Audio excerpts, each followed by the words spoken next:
Welcome to the Compassionate Recovery Podcast, the show where we explore healing from sex and porn addiction, betrayal, infidelity, substance use, and everything in between. Wherever you are on your healing journey, I'm glad you're here. Welcome. My name is Jeremy Mast. I'm a licensed therapist. I'm a certified sex addiction therapist, a certified partner trauma therapist. I'm also the clinical director and founder at the Center for Integrative Change, a therapy and coaching practice dedicated to helping those struggling with and affected by sex and porn addiction, betrayal, infidelity, and addictions. We help them transform their lives. Recovery is not a straight line. We need compassion at every step in the way. So, wherever you are, now that you're here, pull up a chair, take a breath, and let's dive in.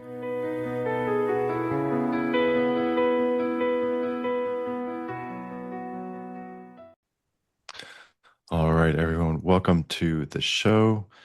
I'm your host, Jeremy, and I'm joined today by Jenean Cervantes. Let me introduce you, Jenean. Jenean is a licensed marriage and family therapist and a certified professional coach. Her area of focus include attachment, trauma therapy, EMDR, and narcissistic recovery. She has training in sex addiction, EMDR, ketamine-assisted psychotherapy, and Gottman and relational life therapy for couples. Jenean has worked for the Center for Integrative Change for 3 years and is the site director at the Ventura location. When she's not working, she's a busy mom to her 5-year-old daughter, and she also writes poetry and makes pottery. Jenean, welcome to the show. I'm so glad you're here. Thank you. Thank you so much for having me, Jeremy. Yeah. So we're talking about something that's really important today, something that I think is really close to the hearts for many of who are listening to the show, and that is coercive control in relationships. And so I wonder if we can start by simply defining that. Tell us more about what that means and what that is. Well, I think there's a lot of ways that you can define it, express it, communicate it, but really, in a simple way, it's someone's consistent acts or behaviors with the purpose of taking away someone's freedom or controlling someone's narrative. Mm. And when that happens, can you say more about what that can actually look like? What kind of behaviors should those listening be on the lookout for? Yeah, so they might use pressure, fear, shame. One of the bigger things with coercive control is it's covert, right? So it might look small in the beginning. Like I talk to a lot of clients about one of these flags that you may not think is a flag, but can become something later, which is this convincing you. So when you say, no, I'm not really hungry. Are you sure you're not hungry? Are you sure you're not hungry? Are you sure you're not hungry? And then after 10 times of asking you if you're hungry or, hey, I brought you food. Are you sure you don't want to eat the food I brought you? Are you sure you don't want to have something? Then you might be like, okay, yeah, I'll eat it, right? Mm. But you were so sure in the beginning that you were not hungry. And so something like that, it's small, right? But it's this kind of this feeling like you don't really know what you want. I know what you want, and let me convince you. So that can show up in really small ways, and it can even look like taking care of you. It can even look like I'm doing this for you, right?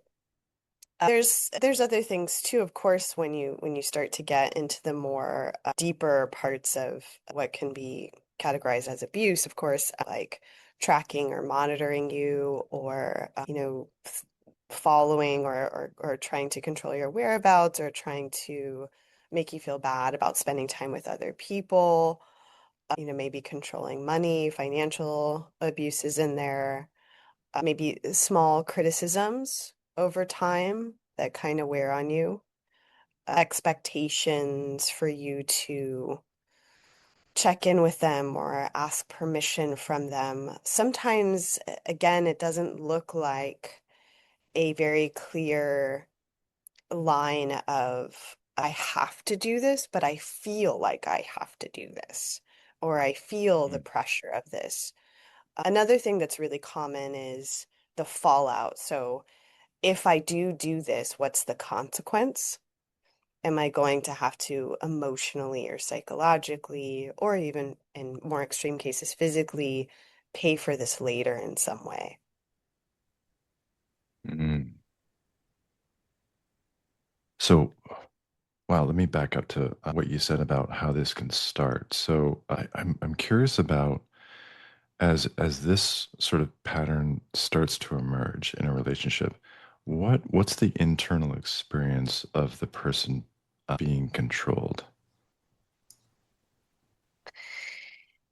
You know, this is hard because for many people who grew up in environments with someone that, let's say was an alcoholic or a narcissist, it may not feel different. It may not feel like a bad thing to have someone care so much about you that they care about where you're going or what you're doing, or that they care about whether or not you're eating, or they care about these things, right? It may not feel that way initially. I think that's one of the really hard things is that something that feels very loving or even secure in the beginning can actually be something that slowly over time, feels like losing yourself in the relationship. But I would say that, that you start to lose whether or not it's your voice or their voice, whether or not it's something you really want to do, or it's something that you feel you should do or need to do. That a lot of the decision making is dependent upon or reliant upon their response to it. Mm. So, when you were describing that earlier, I'm hearing that there might be feelings of guilt or obligation Hmm. that come up in the individual feeling that control or on the wrong end of that control. But I'm also hearing that there's this growing sense of, like you said, losing your voice or being out of touch with how you feel, what you want, Hmm. what even your needs are, Hmm. and I imagine to some extent at least, a growing sense of anxiety or fear about what the controlling partner might think or react to whatever choices or decisions that you make. Does that sound right? Yes, I think guilt is a really big one, Mm. right? Because guilt is part of coercive control. A highly empathetic person will feel very badly about ways in which they're hurting someone else or causing someone else pain, and that guilt can be utilized in coercive control rather frequently. You didn't do this thing and it really bothered me, or it really upset me, or it really hurt me, and my feelings, maybe the other person's feelings start to feel more important than your feelings, or bigger than your feelings, or that they're allowed to take up more space. Coercive control is also going to be a lot of the small things in the beginning, like dependency. So, oh, no, no, no, you don't. This is what I mean about it can feel like caretaking, right? Like you don't need to pay for that, or you don't need to work, or you don't need to have that second job. I'll take care of it, right? And I also want to be clear that, sometimes that is just the case. Sometimes that is just a partner who's taking care of you and loves you and wants to help, right? It's more what do they do with that dependency? You know, once I have a person who's dependent on me, do I see that as, me being superior in some way, or do I weaponize that in some way? And that's really, how you can tell the difference between someone who's taking care of you to take care of you, and they don't see it as you owe me anything in return for that. They see it as a partnership, right? You lean on me, I lean on you. A person who is more interested in coercive control is going to utilize the dependency against you in some way. Yeah, you mentioned this weaponization where that can happen. Can you say more about what that can look like when it gets to that stage? Yeah, so it might be, I didn't want you to work, but now we sort of now whenever we don't have money, I sort of blame you, right? Or I didn't Mm, want you to work so that you could spend more time with the kids. But now whenever there's hardship or we're struggling, I see it as your fault, right? So in that situation, they're both the problem and the solution. mm, It's you that has ha, that is the reason that I'm struggling or the reason I feel maybe inadequate about providing or something like that. That's your fault because you're not working, even though they maybe set up positions for that partner to not work or actively said, don't work. You should spend more time with the kids, right? And then let's say they say, okay, well, I'll get a job. And then they get a job and they say, well, you're not being a good mother because you're not spending enough time with the kids, right? So those are situations where there's sort of no right answer for that partner. It's more about what's being utilized to control them or to control their behavior rather than you know what the in let's say what the abuser is saying in this case that they are or not doing. It has less to do with what you are or are not doing and more to do with utilizing that against you. mm. Boy, I imagine it starts to feel like nothing that you do is ever good enough. Yes. Mm, Yeah. Hmm. hmm. So you mentioned the word abuser, which I think is perfectly appropriate in many of these kinds of scenarios in the relationships. What kind of relationship dynamics are characteristic of coercive control? I'm thinking about domestic abuse, domestic violence, but also narcissistic abuse. Yeah. Could you expand on that? Yeah. I mean, it's hard because the age that we live in, there's so, especially with social media and these micro doses of information that we get, I think it's really easy to label people and to put names on, giving someone a personality disorder and things like that. And not to say that that's not the case or that that's not true, or that the information isn't wildly helpful in many cases. I just think that it's important to look at the behaviors as part of how we think about this, because one of the things that we work to rebuild is a person's individual self-trust after relationships like this, and so if the and so what I really want to emphasize is if the behavior doesn't feel good, if it doesn't feel good to your body, to your nervous system, if you start to feel suffocated and isolated, those are enough of a reason, to say, and your threshold is also enough of a reason. They don't have to be diagnosed with narcissistic personality disorder by your couples therapist in order for you to say enough is enough. I think that that's just a really important message that I want to get across to a lot of people in relationships is that in relationships like this or in the vicinity of this is just, it we don't have to label it, or it doesn't have to meet the exact criteria that's on the internet in order for you to say, you know what, this is enough of a reason for me the first time even, right?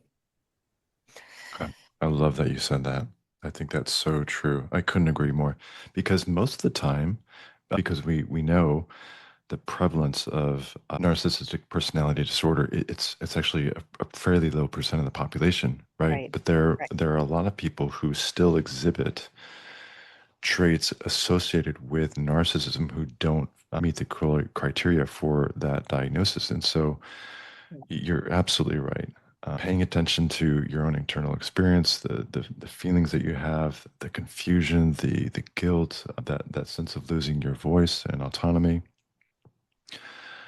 Uh, Paying attention to that threshold is so critical, regardless of whether or not that person meets some diagnosis. Yeah. Hmm. Hmm. Yeah, so and even in we see this a lot in couples work, even situations where there's a person who is a caretaker or highly empathetic or really takes on the other person's internal work.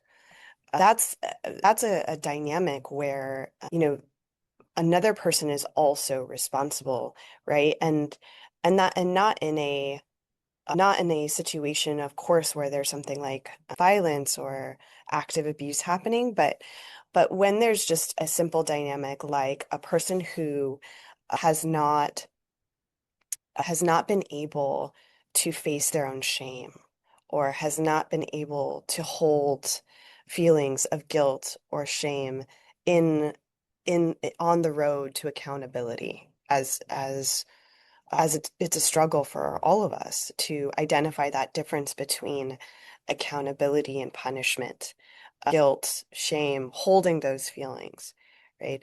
Someone who is more on that narcissistic spectrum maybe can't even go into that room. I know the shame is there, but I'm not even gonna maybe touch the doorknob, right? So I have to offload all of that somewhere. And that can be blaming my partner's family. That could be blaming my partner's friends. That could be blaming my partner directly. Anytime I basically don't want to feel a feeling that feels like I'm responsible or that I have a role in it or I have accountability in it, it's easier for me to sort of offload that onto my very empathetic, caretaking partner as opposed to feeling that feeling myself. And that dynamic can exist in all kinds of relationships. It's to what extent, right? And I think that's where you'll start to see some of the other sort of coercive behaviors is because the need to control comes from the need to feel safe. And when I control my partner, I feel safe because I know exactly what they're doing. I know where they're going. I know who they're talking to. If I've isolated them from friends and family, I've eliminated variables that are obstacles to my control, to my safety, essentially. Yeah. What does that mean for the perpetrator of coercive control? What does that safety mean? What comes to mind for me is how I, as a coercive controller, attempt to unconsciously manage my own shame and Hmm. protect myself against my shame by managing my image and controlling you, so that I'm also managing my image through you and controlling your behavior. But what does that sense of safety mean? Yes, definitely. I think that is definitely in there. Or seeing this person as an extension of me. I think it also means that I don't feel safe unless I know everything, unless I have all the information, unless I know exactly how you feel or where you're going or what you're doing. Any time that there is someone else in the picture, a friend or a family member that has a difference, that not sameness happening from the perpetrator of coercive control, that's a potential threat to their control over that person because now you have outside influence, outside opinions, outside people telling you something different. And that can mean that I lose that sense of control over you or over you mentally. Another thing that I think is a kind of a covert behavior is persistence. Kind of like I talked about in the beginning with the eating. If it's like persistence and repetition. So if I tell someone something over and over and over and over and over again, that becomes their reality, right?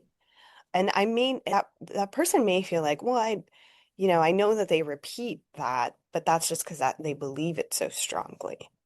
But if they say it over and over again every single day, your sister is, a busybody, or your sister is always in our business, or your, dad never visits, like that if you say that enough times, then the person starts to believe that's the truth about my sister, that's the truth about my dad, that's the truth about my best friend, right? And then that creates distance and space from that person and from their influence over the partner. And that's another mechanism of control, Yeah. right? If I can isolate my partner, I can more easily control them Hmm. and the relationship. Hmm. Hmm. Mm. Mm. Yeah. So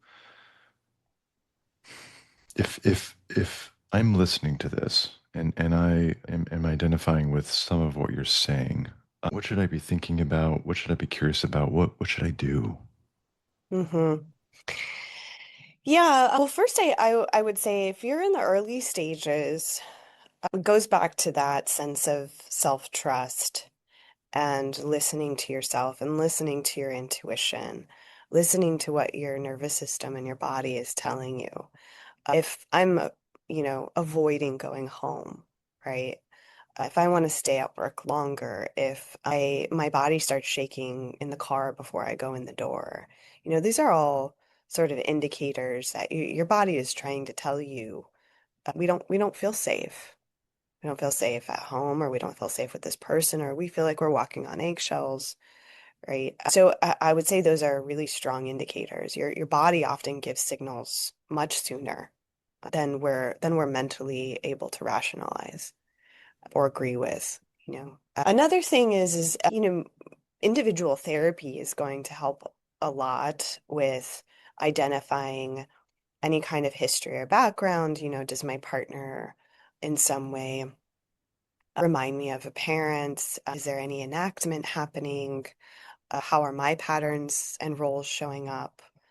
Some relationships can be salvageable by shifting or pivoting the dynamic, right? Some people may be unconsciously acting out some of these roles and may not recognize it. And so, couples therapy or individual therapy might be a way in which we make the unconscious conscious. When I take on my partner's pain or shame, I'm enabling the pattern of them not ever having to hold it, right? And Mm. so if I pivot, if I shift, and if I say, no, I'm not going to do that anymore, and I give that back to them, and I say that that's actually not mine. I care about you, I love you, but this is actually not mine to hold. And then see how that plays out. The other partner, depending again on whether or not they're in couples or individual therapy, may react. And then I have to feel comfortable holding their reaction and allowing them to react and allowing them to get upset. Again, given that I'm safe and that they're going to go through their own, kicking and screaming and potential adaptive child response to being told this is yours. And then I have to hold on to my own feelings of remembering when I used to take care of a parent, for example, and their emotions or something like that, right? And let them go through that. And let us both be really uncomfortable and really uncertain about the outcome. And I really do believe it's especially now with all the information and willingness for people to lean into therapy and books and resources that repair work is very possible.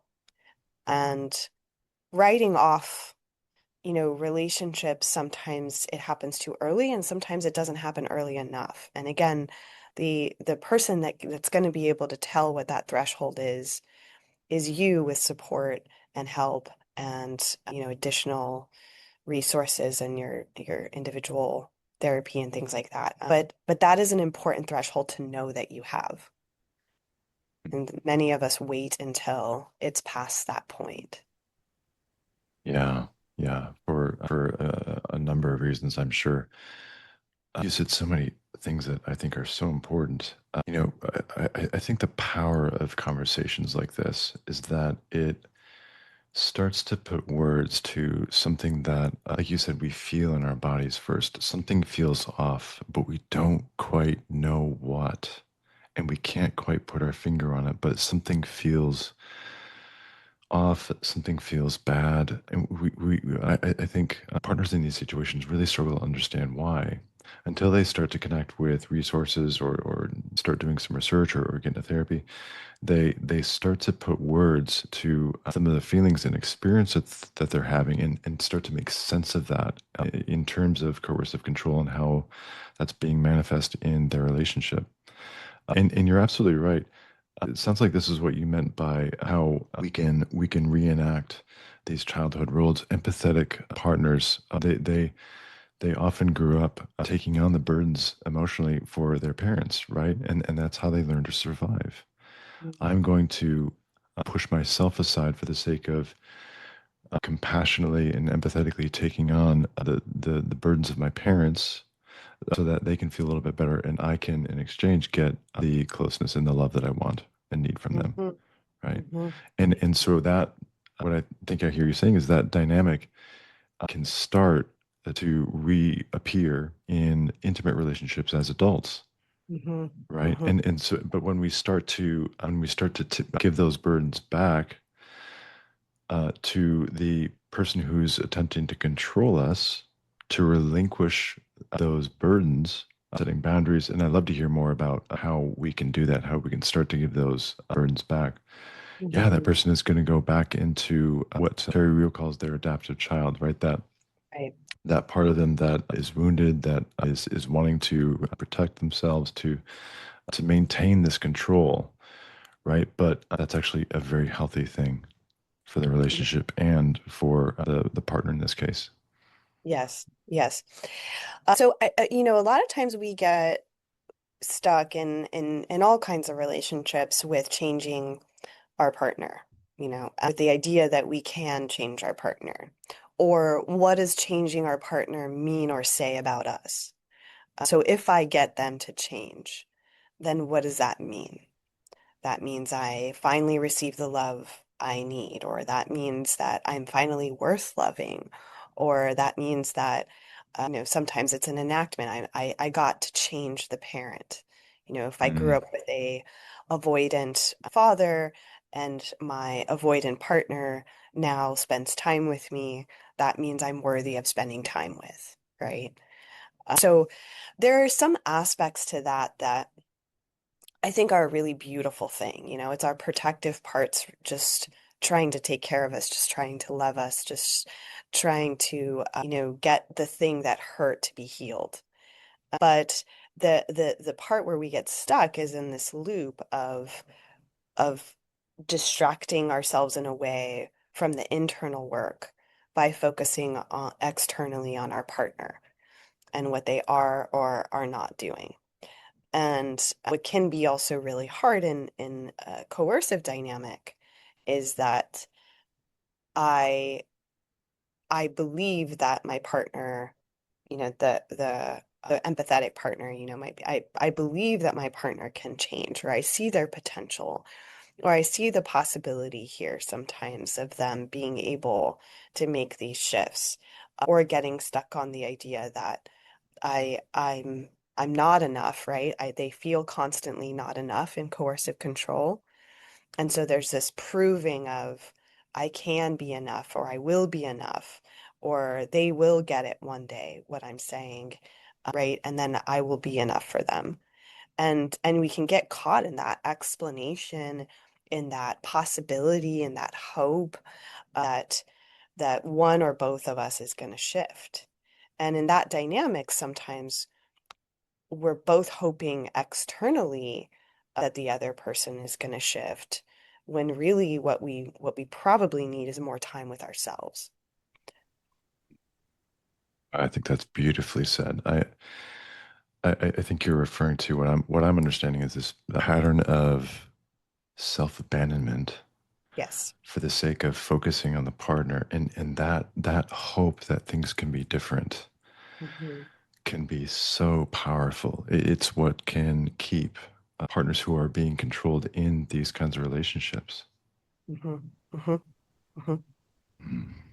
Mhm. Yeah, it can be a really strong factor in it. And that's one of those things where you're talking about what can we do? I would say if you find yourself in that stuckness, it's saying something. It's telling you something. And that's a good thing to bring into your individual therapy or to talk out is what's happening within that stuckness for you. The boundary part that you mentioned, and boundary is one of those another one of those overused words I think sometimes, but Yeah. a really good word, Hmm. Hmm. um, is the boundaries for us, not somebody else, going into the same line of thought. So a boundary is there, a boundary exists as a container for ourselves. When we put a boundary on someone else, what we say is, again, I want to change your behavior, right? When we put the boundary for us and say, if this happens again, this is what I'm doing. It empowers us to make those decisions. A boundary is also born from the place of a need. Something I have a need here and I am communicating the need. And then I'm standing up for that need. I'm taking action around it.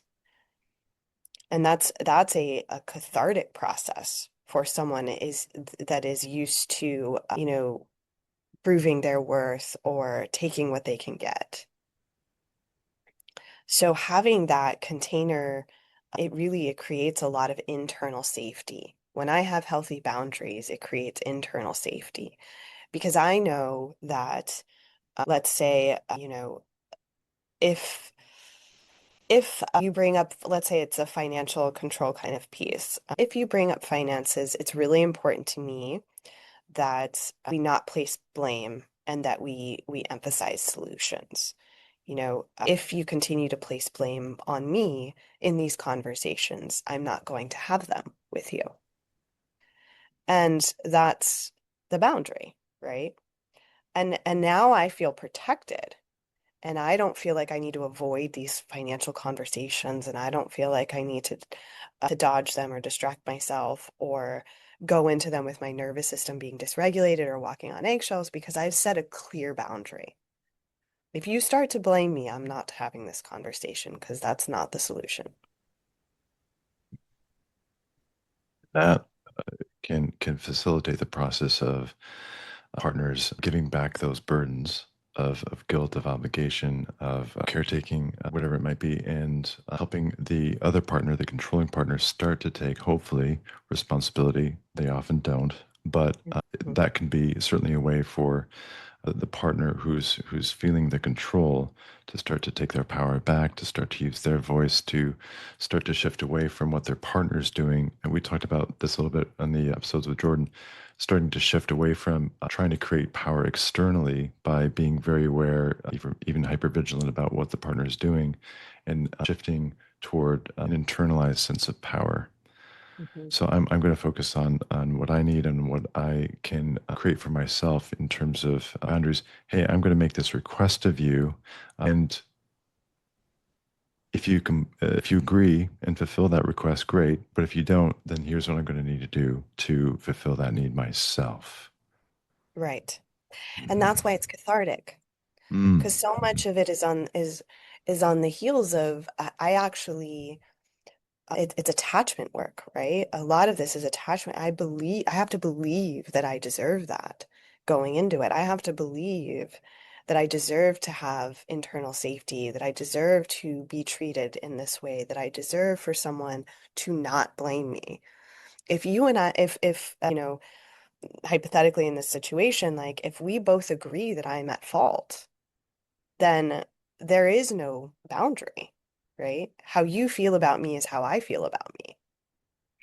And so much of the work is believing that we have the right to place that boundary, that we are deserving enough to have it. And that is a ton of attachment work and, you know, work with ourselves on our own self-compassion and self-love. Mm. I wish we could just shout that on the rooftop to all partners who are listening, how worthy they are, how worthy of love and respect and dignity they are. It's a beautiful message. So I want to wrap up part one here, Jenean, but I wonder if you could summarize in part two, we'll talk a little bit more about how this coercive control can show up with addiction, with infidelity. Yeah. Yeah. But I wonder if you could just summarize, if I'm a partner and I'm hearing this, what's one or two things that you really want to be sure that I take away from this episode? I'm going to put you Uh, on the spot. yeah. I would say the going back to the self-trust. Trust, if you don't trust your mind, trust your body, trust your emotions, trust that they deserve to take up space. And another thing is community, support. I can't really emphasize that enough. The more people that you have that you let in to your world, to your life, friendships, support systems, it it really helps with building up this self-belief of what we deserve and what we the self-compassion and the self-care and all of that and leaning into that more co-regulation in a way, right? It's like co-community support. So yeah, I would say, self-trust and community and support are big ones. Mm, mhm. That's so important, especially as this kind of control is traumatic, and we need others. We need to lean on them for support, for creating a system of support for ourselves as we learn to trust ourselves and have compassion for ourselves again. Mhm. Beautiful. Well, I appreciate your willingness to stick around for part two of our conversation, where we'll talk more about what all of this has to do with those who are in relationships where they're struggling with sex addiction recovery, porn addiction, and so we'll pick it up in part two. Okay, thank you. All right. Talk to you soon. Okay, bye.